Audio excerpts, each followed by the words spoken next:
Welcome to the Midnight Entrepreneur. I'm your host, Easton Bennett, alongside my fellow co-host, Tyler Sinden.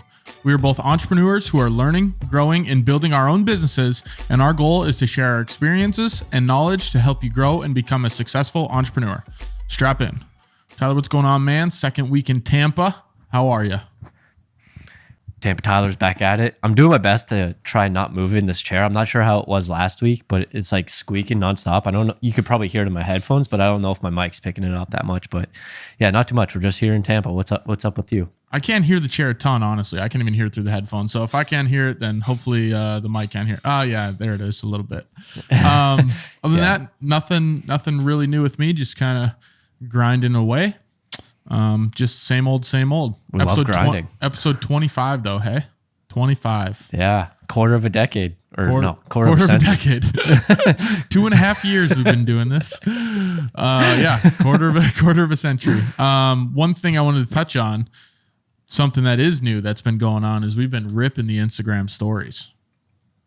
We have been. I'm liking it. It's kind of electric. I'm not going to lie to you. I feel like a lot more people in the conversation we had was your diehard fans, the people that want to see it are the ones that are going to care the most. And the people that don't really care for it, they're just going to click through it anyways. So posting more, I've had a ton more people swipe up and reach out and actually interact with the content. Have you seen that? That's really cool. Yeah. I've had some people swipe up, but I'm getting a lot more people just liking my stories, and it's just a lot more engaging compared to never posting. So yeah, I think it's just a good update and keeps people in the loop of what you're doing and show that you're out there grinding. I feel like people want to react and engage with Instagram stories more than they do like a general post on the feed, because I post all the time on my feed and reels and regular photos. And you get a comment here and there, but I feel like people have been way more engaging on the actual Instagram stories. Yeah, it's a little bit more personal, and it's just nice touching base, I feel like. Yeah. I really like stories, and I don't like when there's like 30 stories there, so I try not to do that. But like I like to it's been fun posting stories. I'll say that. I think mine's gotten up to, it's probably at around 10 now, but I think that's skewed a little bit because I asked a poll or I asked a question and was responding to some of the answers. But usually, if I get in that 5, 6, 7 range, it's kind of been fun. Yeah, it's prime. And on the topic of posting a little bit more, you posting on Twitter, and then it's making me want to post some tweets. And I'm like, oh man, I got to get into this, because I actually had someone reach out to me the other day, and he said that he wants to start doing more stuff, and he said he wants to get into writing a little bit more. So he's starting out with Twitter and posting tweets. And then I saw his stuff too, and I'm like, fuck, I'm going to start doing that too. So today was my first day when I started posting. I posted 2 today, and so we're on a roll right now. We just got to stay consistent with it. Oh yeah. And that's where I think, we didn't talk about it on the podcast, but one of our masterminds, I had a goal to schedule 50 tweets, and it was kind of an undertaking, but I used Chat GPT to help me, and honestly, helped a ton. Just gave me some prompts of things that I could talk about, and got those 50 tweets scheduled. But I think we can get into our kind of what's been going on since the last episode. Tyler, I think I started last week, so I'll throw it over to you. Yeah, so one thing that I ended up happening when I came here to Tampa, I was working outside, and I was just at the table, had my camera out, had my laptop, and this couple just walked by me, and it was kind of cool. They just saw my camera, and they're like, 2 seconds ago, we were literally just talking about getting a couple's photo shoot, and we saw your camera. Do you take photos or photos? And I was like, I primarily do videos, but yeah, I can do photos. And they basically asked me to do a couple photo shoot, which is really cool. And it just shows the opportunity when you start putting yourself out there a little bit more, is compared to when I work at home and I'm just in my basement. No one's going to be able to see me, or I'm not putting myself out there enough. So it just goes to show, when you start putting yourself out there a little bit more, people are going to start seeing you and start maybe asking you to do stuff. And it's just more opportunities are going to be there and open up at the door. Because even working out remote here, it's like a little courtyard type of area.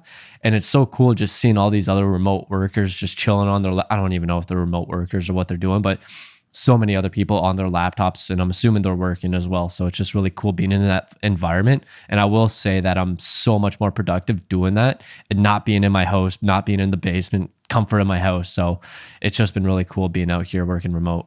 We have talked about getting outside of your comfort zone, not outside of your comfort zone, but working from different places. You talked about remote working, how it's been inspiring. I used to do that a lot more when I didn't have my big desktop computer that I had to work from. I'd go to a Barnes & Noble or a coffee shop, and I do like getting out there. It almost gives you a different feeling when you're working, and it inspires you a little bit more to work a little bit harder. Have you found that now that you're in Tampa Bay? Oh, man. I'm working so much harder. And this is something that I wanted to add into the what's been going on. I made a tweet about this, but on my run today, I went a good distance and I tried to go through this really affluent area and just put myself in that area. It just made me think, how am I going to get here? And it just made me put it in perspective, and it just made me think bigger and try to achieve this. And how am I going to get there? And it just made me think, is what I'm currently doing going to be able to get me to here, where maybe I don't necessarily want to move there, but it's just, am I going to be able to achieve that on my current path? And it just puts it a little bit in perspective. So it was really cool running through that neighborhood.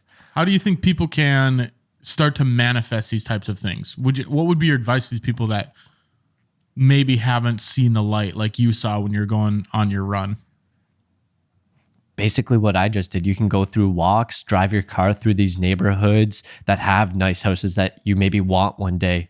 You can go to car dealerships, and even though you can't afford this Ferrari or Lambo, maybe you can go in there, start manifesting it, visualizing it, and then maybe you start talking to one of the dealers and saying, I'm going to own this one day. I'll be back. And then just keep coming in. And then you can even go in for a test drive and test drive the car out. And one of my goal cars is an Audi R8. So maybe that's one thing that I could do, is go to an Audi dealership and talk with a salesman there and just be like, one day I'm going to be owning one of these. I'll be back. And it's just putting yourself out there. It's like walking, go to a car dealership. I don't know what other things that you could do, is just walking around these neighborhoods and manifest that a little bit. I saw a Instagram reel yesterday. I was doing some research for one of my clients on some content that we can make, and this reeler popped up, Ryan Serhan. I don't know if you're familiar with him. I think we've talked about him previously, but I was watching one of his vlogs, and he was in the back of his vehicle, and he said, I want to turn my company, my agency, my real estate agency, into $1 billion company by 2025 or whatever the date was. And you think about it and you're like, $1 billion, that's a lot. But right after that, he said, we're going to speak it into existence. I'm going to keep saying it until it happens. So he was really on the manifest train about just speaking exactly what his goals are. I think I want to start doing that a little bit more too. Yeah, I love that. I'm starting to hear that so much more, especially being a part of Arte. It's manifesting, visualizing. One thing that Ed said was, I think there was 5 different times when you wake up, when you brush your teeth, when you go to the office, before you go to bed, when you eat, or whatever it is. Every time you do one of those activities, you can do it as much as you want, but every time you do one of those, it's like a minimum of 5. Visualize what you want, visualize the house you want, visualize the car you want. And I started doing that a little bit. And especially, he said another thing is make your wallpaper your goals. And I ended up doing that. And one of them is become a millionaire.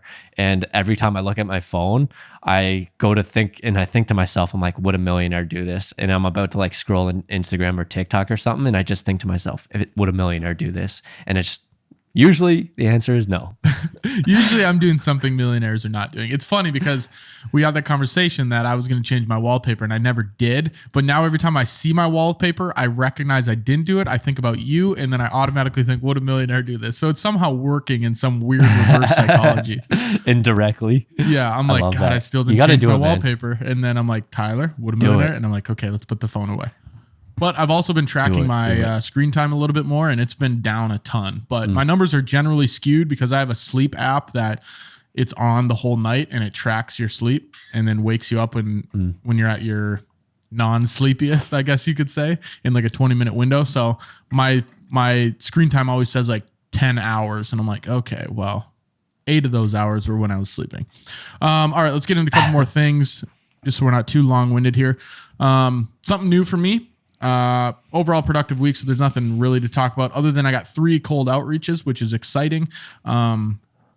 A previous client that I've worked with before wanted to do another project, and then 2 new clients that reached out. One of them is in the ag world, and they said, hey, we have clients all over the country and we have creative teams all over the country, but we don't really want to fly anyone out, and we really liked your work. Can we work together? That was actually probably an hour ago before this. And then the other one was a gentleman that is starting his personal brand. He's going to be doing speeches and presentations, and he wants to create some content around that. So it's exciting getting those cold outreaches, those new people reaching out, and some of the old clients as well. Where do you think those people are finding you from? Do you think it's YouTube, your social media, just website is doing well? Where do you think they find you at? I was wondering the same exact thing, and I'm not entirely sure. So I think with these new clients, I'm going to start asking them and just say, hey, by chance, where did you find us? Was it through the website? Was it on social media? So then I kind of have a better idea of where a majority of the leads are coming from.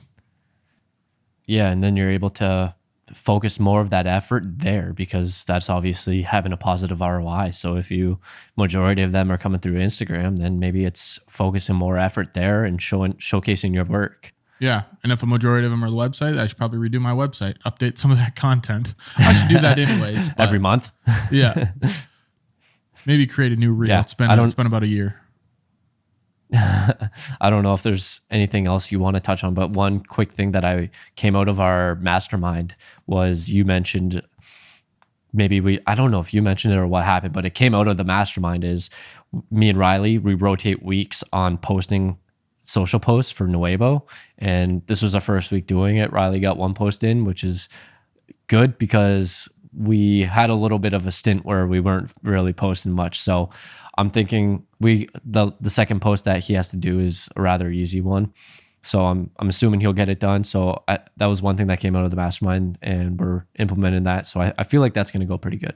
Yeah, mastermind's going well. We have another one of those tomorrow morning, so I'm excited for that. I'm not excited to share with my results the past week, but we're gonna have to bite that. We're gonna have to bite that bullet. Hey, I gotta. What time is it right now? It is 4:15. I got plenty of hours.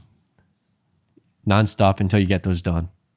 Well, the one I'm worried about, I wanted to finish week 2 of the VBA, the course I'm in, but I haven't gotten a ton of it done, and that's really time exclusive where you have to just sit through and watch 20-minute videos. So I don't know if I'll be able to get that one done, but the other ones we'll tackle. Tyler, anything else you want to chat on before we get into this week's topic? I'm good if you're good. I think I'm good. This week's topic, we're going to be talking about motivation. Kind of not a controversial topic, but I think there are some misconceptions. Would you agree, Tyler? Yeah, I feel like some people think that motivation just comes to people, or some people are naturally motivated and that's how they're able to constantly do stuff. So I feel like that's where this controversy may stem from. But yeah, what do you think? I would agree. And I think lately, the more pieces of content that I've been consuming and the more I've been thinking about motivation, it isn't a constant 100% all the time I have motivation. And I think it looks like that from the outside if you're looking at how successful someone is or how much they're getting done. I think people just assume that they're 100% always motivated, where that's not the case. David Goggins, I think the interview was on Joe Rogan, where he was talking about there are days when I don't want to get up and I just say, fuck it, I have to get up and I'm going to do it. So a lot of it does stem from discipline, and we're going to talk about that a little bit down the road. But what are your thoughts on motivation? Anything else, Tyler, before we kind of get into the meat and potatoes of the episode? Let me ask you a question on motivation. When was the last time you felt like quitting your business? This morning. See, I feel like that happens so often. Like people, I don't think people realize that this is almost a daily thing where it's like, fuck. Yeah, I'm gonna quit. I got 2 emails back to back. One email was, "Hey, we want to start. Can we push back? We were supposed to do a shoot in March, and said, hey, can we push it back to May? Things just keep coming up." Which generally that means they're looking for the money. They're trying to find the money, right? And that's one thing I've learned when clients are pushing things off or kind of beating around the bush. Generally, it stems from them not having the money to do it, or they're looking for the money, or whatever it might be. And then the other one reached out probably within an hour of the first email and said, we've had to put more money towards this thing, so we don't really have a budget to do what we had originally talked about a couple months ago. And again, just comes down to money, which if the client doesn't have money for it, there's nothing really to sell them. You just say, okay, well, hopefully we can work together in the future, and then just go from there, because you can't sell them if they don't have money. So that kind of sucked this morning. I was a little bit frustrated with that, but that is all right. We battle through it. We find the next low-hanging fruit. How'd you get through it, or what would you find that brought maybe quote unquote motivation back into you? Took a shower. Nice cold shower, or probably nice and warm? No, just a regular, normal, warm one. Just the only ones I take. Usually what I do is like just regular shower. Yeah. If I'm in the Can I middle of get the one day, regular shower, please? could I? Yeah, I would like to order one, please. They're like, we only have doubles right now. I'm like, can I rain check one? They're like, sure. It's a shower check. But yeah, usually sometimes in the middle of the day, I like to take a shower, kind of do a little reset. I was kind of stressed yesterday and today about all the shit I have to do. But yeah, you just hop in the shower and then everything's cool, calm, and collected. I feel like on the top of that, or topic of that, that's what a lot of people do. They have this out. They have this something that they go to whenever something stressful comes up or whenever they lose motivation. Because I know for a lot of people, myself included, I love working out and maybe just going for a run. I remember way back in college, I don't know what it was, but I was just really low, just had no motivation. It was pouring rain outside. I went for like a 5-10 mile run. I was just like, fuck this. I'm doing a run. Yeah. And I just went out and like pouring rain. I feel like people have that different escape. I think it's super important for the people listening to find what your thing is too. If it's going for a walk, awesome. If it's going to work out, awesome. If it's a shower, great. I know I like to shower because then I get out of the shower and I just put on a different outfit, whatever it is. And it almost feels like it's the beginning of the day again. So I can restart. So find that one thing of whatever it is for you. Maybe it's eating a granola bar, working out, going for a run, whatever it is, find that thing. And I think that one thing you can lean on to reset is super beneficial for maintaining motivation or getting back to being motivated. Yeah, I feel like some people might even like boxing or something like that, where they can release some anger and just like, let some out. So yeah, I feel like just finding what gives you a nice escape and gives you some time to think. I feel like you in your shower, you probably went through some different thoughts in your head. Like with me on my runs or working out, maybe it's just focusing a little bit or just thinking to yourself or whatever it might be, because I know I love working out and that's always like a good potential escape for me. Yeah, it allows you to process things, to just think through things, whether they're good or bad. But instead of letting everything build up, you can kind of just think about it and be like, okay, what is the one step that I can actually take right after this? Instead of all of this stress on your shoulders, it's like, okay, well, what's the first thing I have to do? I have to put one foot in front of the other. Mm-hmm. Yeah, definitely. Have you had struggles with motivation as far as your business career goes? When was the last time you wanted to quit? For sure. Honestly, it's been a little bit. Like before it was like every single fucking day, but now that the direction that we're going in, like I texted Riley this morning, I'm like, I actually really like the direction that we're going and all the planning that we're doing and all that stuff, because like it was funny because like it was like 5:20ish in the morning and we were both on the dock at the same time putting information in, and I was just like, fancy seeing you here. And then I was just like looking at other stuff, like our planning for our podcast, and it just made me think of like everything that we're doing, and I'm like, man, I actually really like the direction that we're going with this. So honestly, I feel like it's been a little bit longer for this specifically. Like honestly, like maybe within the past few weeks I've had a few thoughts where it's like, just because like I'm not seeing like the movement or anything. Yeah, it's like I'm not seeing that movement or anything paying off. But I don't know. I just feel like it's the direction that and the vision that we have right now is keeping me motivated, and especially because we just shifted a little bit. And before we shifted, that was like daily. It was like, oh my God, this sucks. Yeah. So you have to start thinking a little bit long term. Kind of figure out your plans. What are you doing instead of just daily tasks? Oh my God, I have to do this again. But when you can kind of see the vision of things, it helps a little bit more, I think. Yeah, that was on a podcast I was just listening to with Alex Hermosi, where he basically said, "What's one thing that I would like to do for the rest of my life?" And that's how he came up with acquisition.com. He's like, I could see myself doing this for the rest of my life. So I think maybe finding that thing that you think that you could do for the rest of your life, it would give you a lot more fulfillment and a lot more enjoyment. Yeah, I was actually listening to the same podcast on the way back from Bismarck. That was a good one. Yeah, it was a good one. I think I sent you that. Yeah. I can't remember. I don't listened know. to two. I would listen to both of them on the Yeah. way.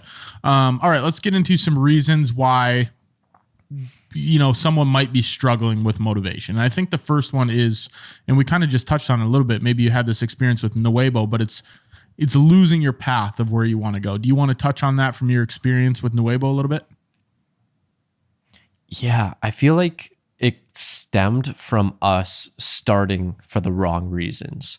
So maybe it could be you start trailing off in the wrong distance or wrong direction. And maybe you started with the right intentions and right path. And then somewhere along the line, you made a few decisions that led you down the wrong path that you didn't see yourself going. And then all of a sudden you're not really liking it. And then maybe it's trying to pivot like we did, where you're trying to get back to that path that you enjoyed. What did you enjoy doing? And honestly, we never really had that path that we enjoyed doing. I think what gave us fulfillment and joy at the start was that we were starting to build something, and we were creating a brand, we were creating a website, we were doing all this stuff, and we found that fun. But once we started getting into it and building the business, we realized this isn't really what we like and find fulfillment in passion.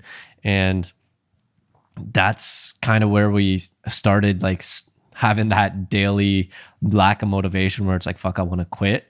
So yeah, I think that's a little bit where it stemmed from. And it's just trying to pivot back to get you on that path that you really started on, or a path that you can see yourself going down.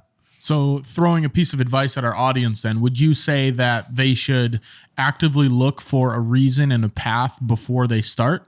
Do you think you guys would have been better off if you had a better idea or started for the right reasons? I don't think so. I think the reason that we're on this path that we're currently on is because we started. Whereas if we never started, I don't think we would still have a business.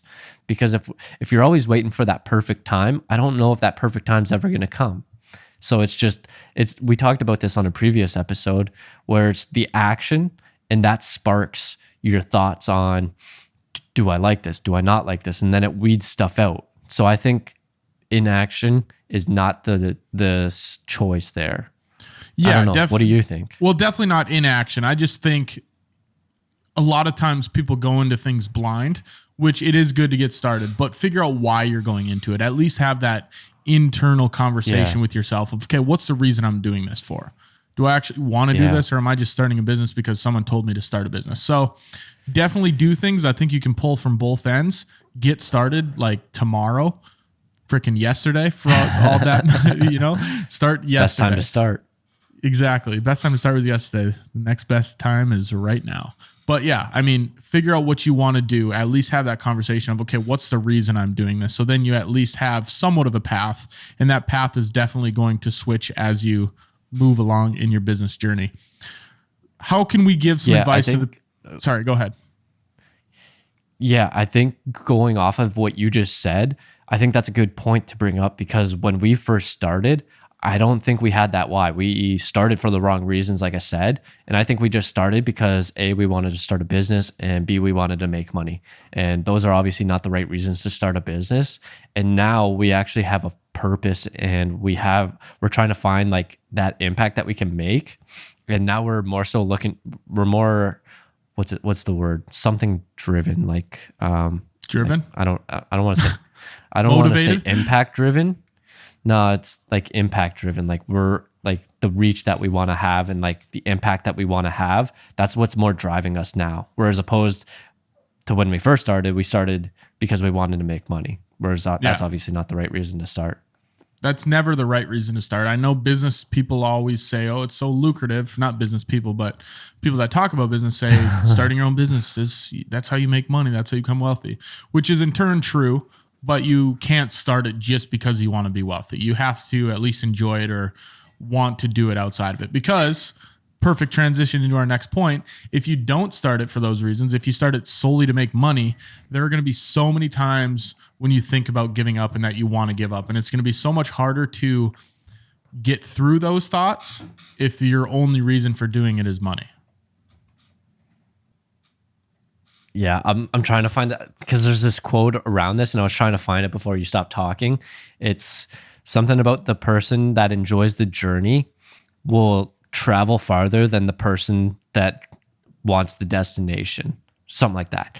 I butchered it, but you get what I'm saying. The person that's enjoying the process will get farther than the person that just wants the destination, that just wants the money, that just wants the payoff because they don't enjoy doing it. So they might not. That's when you're going to start losing motivation because you don't enjoy doing the process. Like Forrest Gump. That's why he ran for so long. He just wanted to run.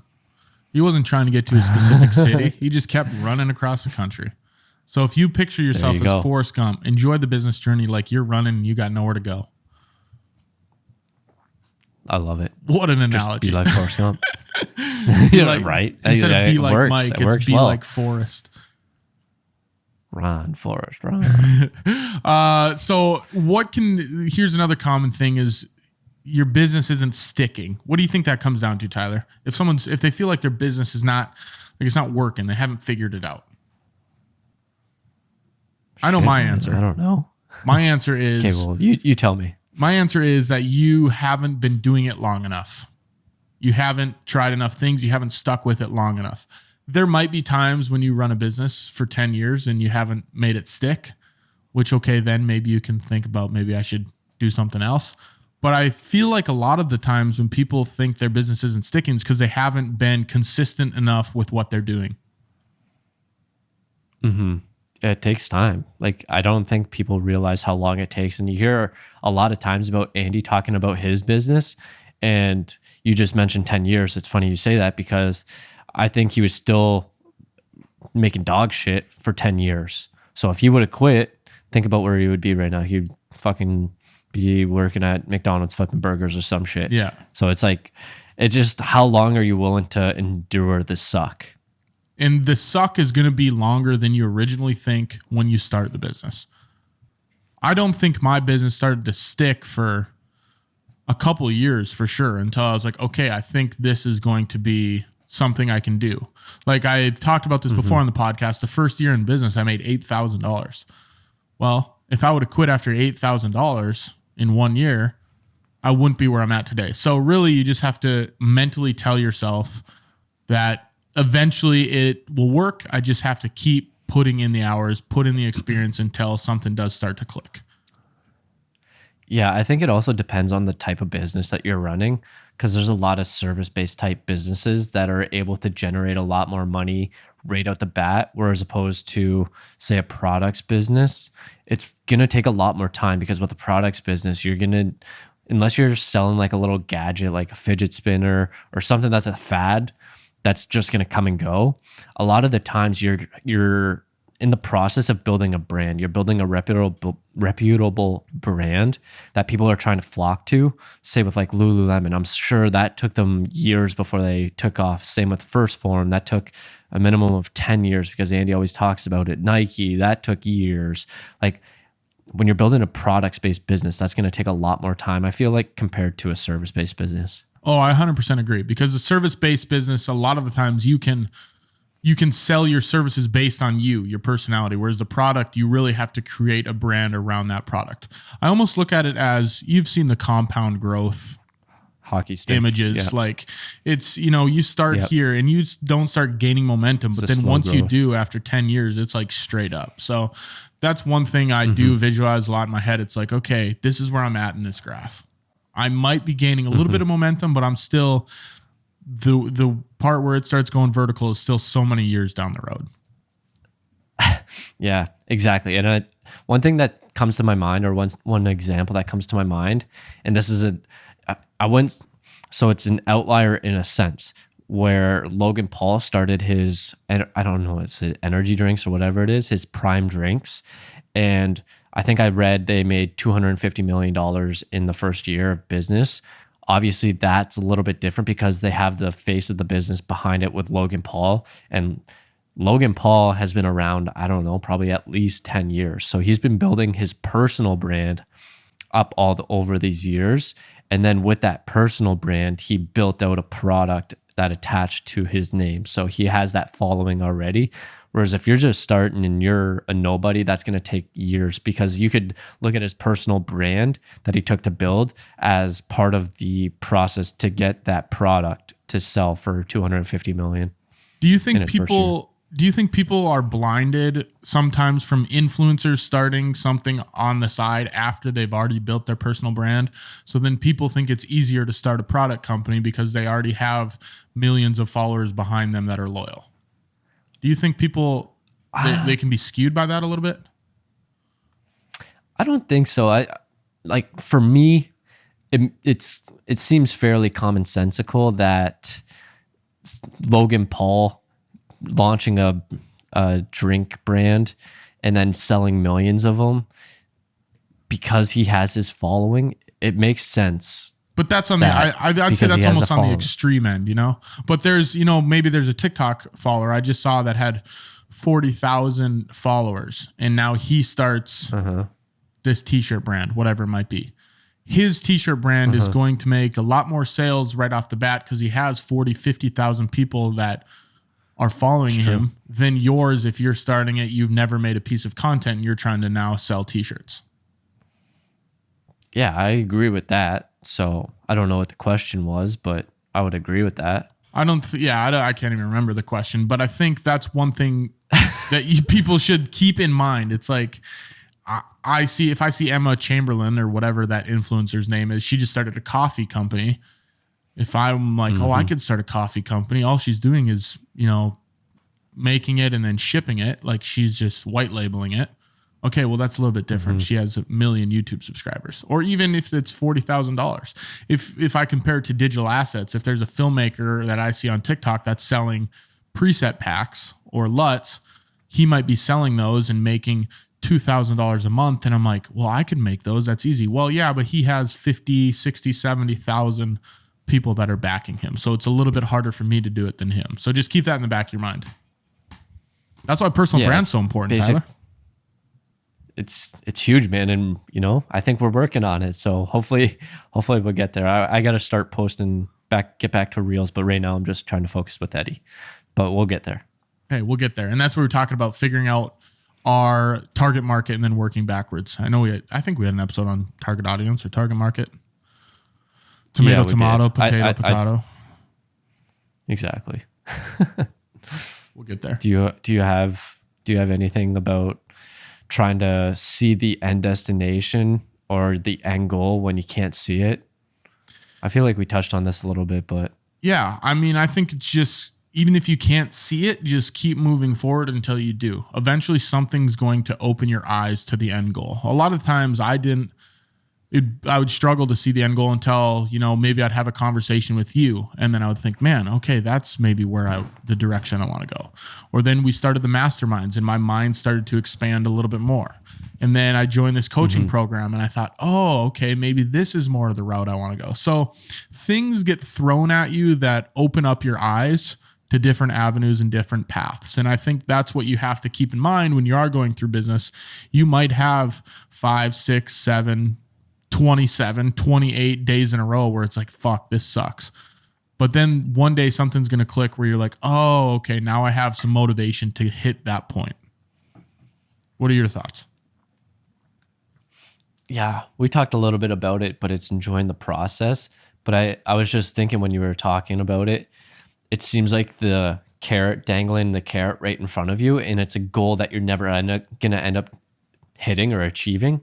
Because once you get close or to that goal, you end up moving it further and you just never end up getting there. And it's just a continuous process to try and get to that goal. But I think just when the times are tough and you lack that motivation, it's dark, and it's just remembering why you started, remembering the impact that you're trying to have, and enjoying the process. And maybe it's also looking back at how far you've come, because I feel like a lot of times, me especially, I don't reflect back on how far I've actually come compared to, say, like a year ago or 2 years ago. It's remembering that you are progressing forward. And sometimes you can lose track of exactly how far you've actually came. Yeah. And as far as that goes, you don't think you're making very much progress until you look at it in like a 4-year window. If I look back 4 years ago when I was making videos, man, were those videos shitty. And after you look at it 4 years, it's like, wow, I've learned a lot in 4 years. But if you look at it on the day-to-day, the micro, it's like, man, I'm not moving the needle at all. Yeah. Yeah. It's micro versus macro, and just focusing big picture over little picture, because it's tough to see those little actions build up. And it goes back to your compound effect, where you don't really notice those little actions taking effect until you look at it on a massive scale. Yeah. And that goes into what I want to talk about next is discipline. You're a big advocate of discipline, Tyler. So in the micro, which means the day-to-day, the macro is kind of the bigger picture. In the micro, you do have to stay disciplined. You have to do the same things over and over, and it might not feel like you're moving the needle. What are your thoughts on staying consistent, being disciplined, Tyler? You know more about this because you're a little bit more disciplined than I am. Sometimes I get a little off kilter. Honestly, it comes back to habits. Habits are extremely important. If you have habits that you do X thing every single day, you do X thing every single day, and it is discipline to consistently do that every single day. But when you make it a habit, it just becomes automatic. Like for me, waking up in the morning and then stretching every day because I know my body needs it, that just becomes automatic, and it's a habit that I just built over time. And that's the discipline that you need to have, that you're going to show up every single day, that you're going to put in the work every single day, and you're just building that habit and building that muscle every single day to put in that work. So it's habits and discipline is what it comes down to. Big advocate of discipline on my end. Sometimes I fail to do things, but I try to implement as many habits as I can. And really, I think when I was getting out of line or kind of derailed from the tracks was I would try to do too many things at once. So it's like, okay, I'm going to start waking up at 6 a.m. and I'm going to make a big breakfast every day, and I'm going to do an hour of this and that. And it's like, okay, that's so overwhelming. Start with small things. And again, like that hockey stick that you said, start with something small, and then your motivation will build to create more habits. Yeah. I have something to say, but going off what you just said there, are you still waking up at 6? 7. Because I know you started that for a bit.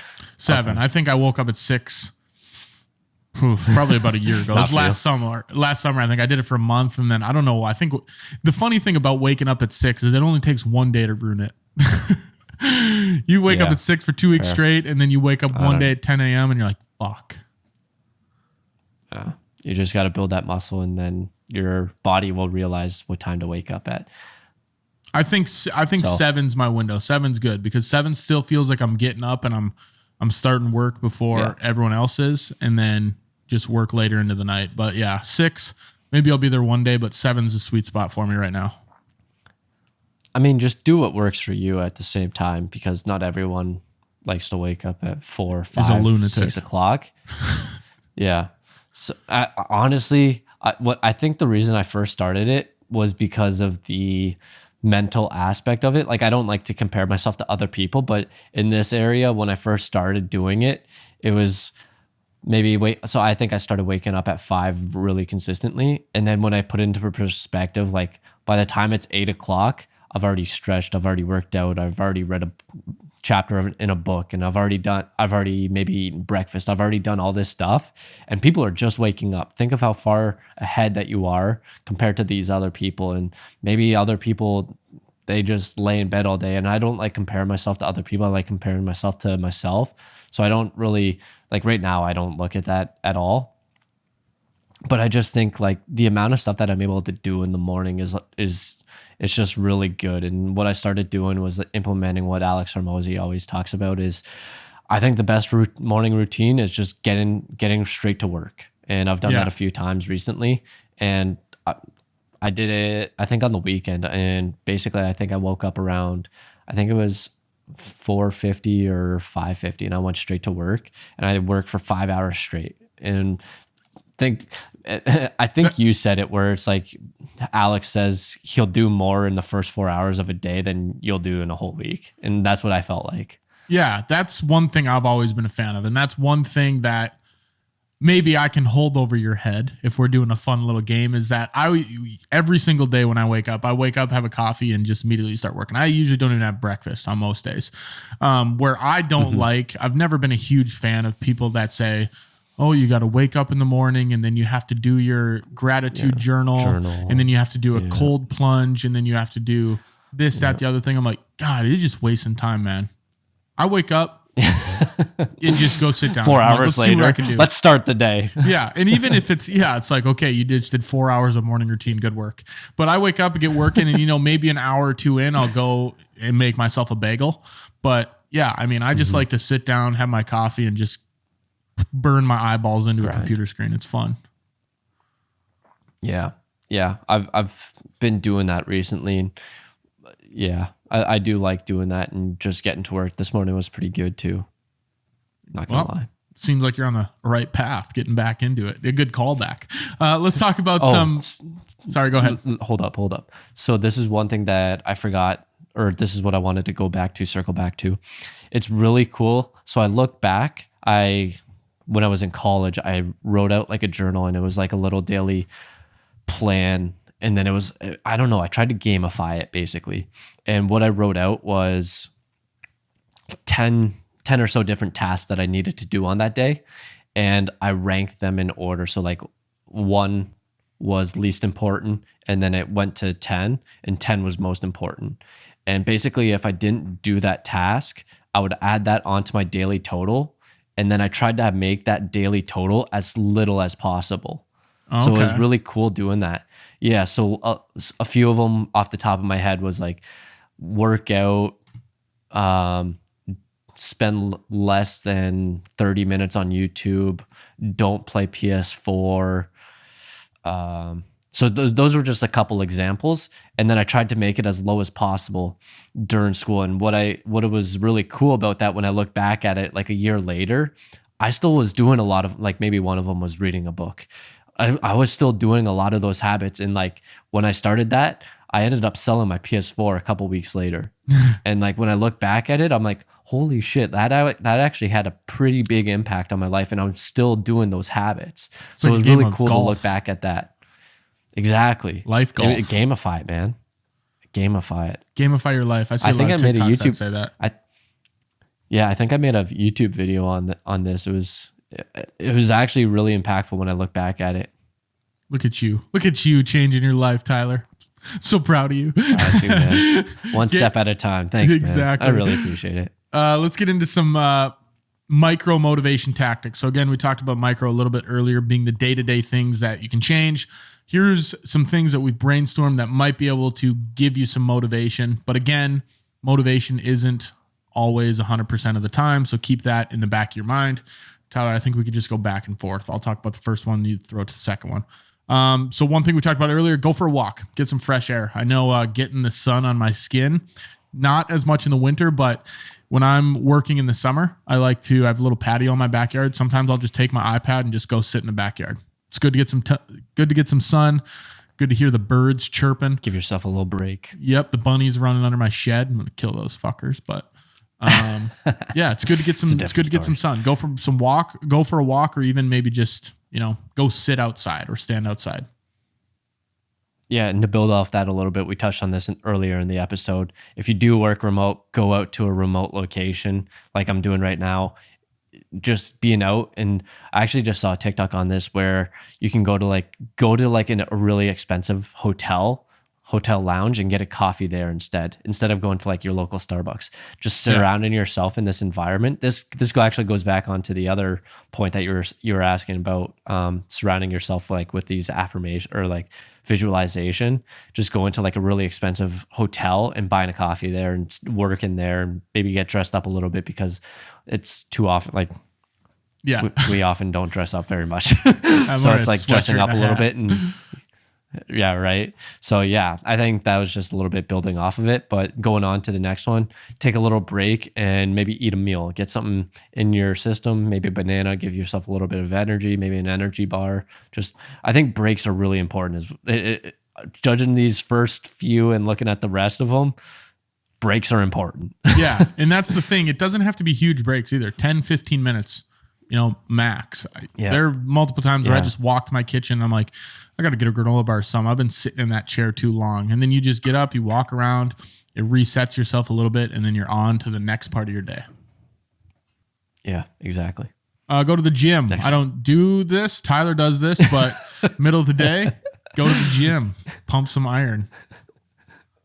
It's funny that you went back and forth and then you ended up with the gym. I was so like, maybe shit. we'll get you in the gym. I know, I saw that coming up and I just kind of laughed. But yeah, I really enjoy going to the gym. We talked about this earlier. So this is one of my escapes. So I think like today, especially going for that run, I think it's just a great escape and just refreshing yourself. And then I don't even like using headphones when I run.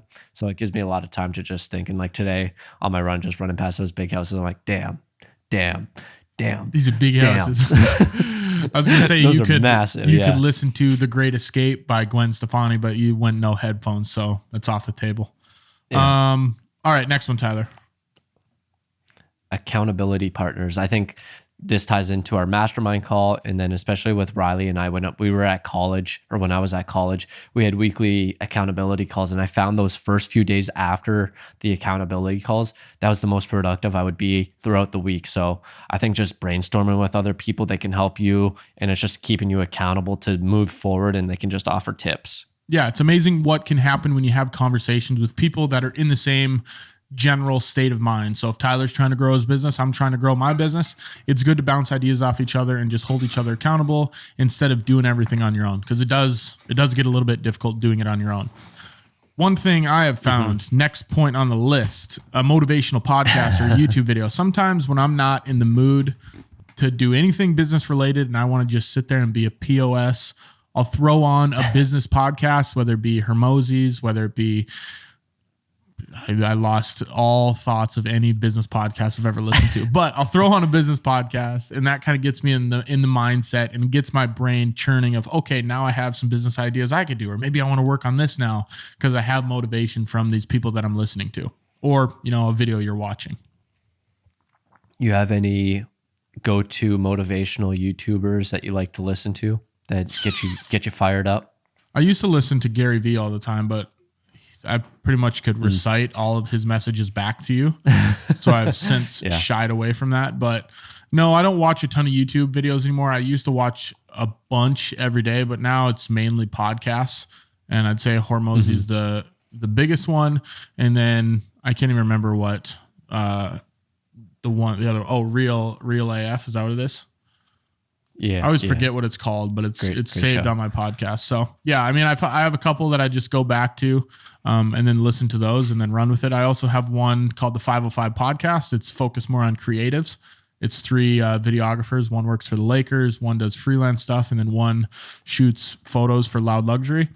And they have guests on there and talk about stuff. So throwing on one of those podcasts generally gets me back into the right state of mind. I love that. I think a few for me. I don't listen to it as much anymore, but David Goggins is obviously great. E.T., Eric Thomas. Jocko is pretty good. I can't really think of... Matthew McConaughey is actually surprisingly in quite a few motivational videos. Yeah. I wouldn't say like I look for Matthew McConaughey, but I think he just pops up in these compilations of motivational speaks. But those are, I guess, a few. And then moving on to the next one, I think going into a business or self-help related book, and just this kind of ties back to breaks. And I think that's just a good escape that you can go to as well. Yeah, I agree. Might get the juices flowing. The juices generally when I read books. So I know you've mentioned that you read in the morning, but I read before bed, which gets me almost in the right mindset to attack the next day. So I like to read before bed, even have a little journal next to my bed and write down any ideas I have so I don't forget them. But it kind of keeps me, it gets my next day going right off the bat, business minded. And then I end the day business minded too. So it kind of rounds it out into bookends almost. And the last one, hire a coach or join a group. We've both done, I don't know if we've hired a coach, but we've both joined groups. And this is, now that I've actually done it, I wasn't a huge fan of doing it before just because I'd never done it and I was pigeonholing it a little bit. But there is so much value in learning from people that are above you. There actually is. It's something that I was always like really stingy about. And I was like, I don't really need to spend money on this. But now that I'm in it, I'm like, it's actually pretty impactful because it makes me want to continue striving for more. And then you're also surrounding yourself with a lot of other people that are potentially doing the same things as you. And it helps motivate you to be better. Yeah. And they know so much more than you, and really just soaking up as much information as you can from them is only going to get you closer to the level that they're at. Yep. And now I think it's time to move into this business idea that he's idea. This one's fun. Okay. I was driving to Grand Forks. Is it? It's not like the most sexy business idea, but it's called Niche Smells. Hey, those are the best businesses. Yeah. Niche smells, niche smells, whatever you want to call it. And I was driving to Grand Forks and my dad was in the car and we were having this conversation that he loves the smell of casinos. You go in, obviously the smell of casinos isn't great, right? But you go in, it smells like old carpet and cigarettes. And for some reason, like he loves that smell. I love that smell too. Okay. Some people might love the smell of I'm addicted to gambling. Yeah. Of chlorine, right? If you're addicted to gambling, call 1-800-GAMBLING. Yeah. It brings back memories or whatever it is. So I think you could almost create air fresheners and you could expand it into, maybe you have the car air fresheners. You have the ones you plug into your house, the little Sensies. You have candles, and it's called Niche Smells, and it's things that aren't maybe, you buy a candle and it's like strawberry blossoms. No, screw that, right? Give me Grand International pool water, chlorine, whatever it is, right? And then it brings me back to my childhood. Yeah, bring me to casino carpets. I would buy that freaking candle. And I'd light it in my basement when I'm playing craps. So I think why does it smell like gasoline in here? Right? And I was trying to think, I had a couple other ones we were talking about, and I can't remember what they were, but things that bring you back to your childhood. Maybe there's one that just smells like grass. And it's like, God, this reminds me of summer. You just have it during the winter, right? Or maybe there's one that smells like grass clippings. Okay, sure. Maybe like mowing the lawn, but you can't mow your lawn in the winter. So it's these niche smells, whether it's candles or Sensies or air fresheners for your car. Maybe not your car, because then if you have to give people a ride, it's like, why does it smell like musty ass carpet in here? It's like, well, hockey equipment. Yeah, hockey equipment. There you go. So yeah, that's the business idea. It's called Niche Smells. I don't even need your feedback because I know it's fantastic. But I'll take it, I guess, if you want. I could see it happening. I don't know if you've been seeing this recently. I've saw a few posts about it, but it's the stupidest fucking thing. It's like those big red boots that people are wearing now. That product blew up. And then also like Brian Robinson running back for Washington. Hats. I don't know if you, like this stupid stuff like just blow up. So I could see this blowing up too. Yeah. That's and funny. It's, even if it's not like if it's more of like a gimmick joke, people could buy it. If I know my dad loves the smell of casinos, I'll buy him a casino candle. And then, maybe he lights it a couple times here and there, but it could be a prank joke too. It's almost like the Snuggie. True. Yeah. I wonder what your mom would think about it. Well, she was in the car. Like cigarettes in here. She was in the car too, and she didn't chime in very much as my dad was. But yeah, niche smells. You could get some cool air fresheners out of that. All right, I don't mind it. It's definitely a niche, and it's up there. Niche Smells coming to you in 2024. It'll be the Midnight Entrepreneur's first business venture. Sounds good. All right, you ready to end this? You ready to end this episode, Tyler? Yes, I am. Yeah, I'm good. All right. That's episode 25, The Midnight Entrepreneur. If you have any questions you'd like us to cover or answer, you can email us at themidnightentrepreneur@gmail.com. If you found value in this content or found this entertaining, share this with a friend or post it on your story. If you really enjoyed the show, we'd love a rating and review on wherever you're listening. Talk to you guys next week for another episode of The Midnight Entrepreneur. You will face many defeats in life, but never let yourself be defeated. Jack Canfield.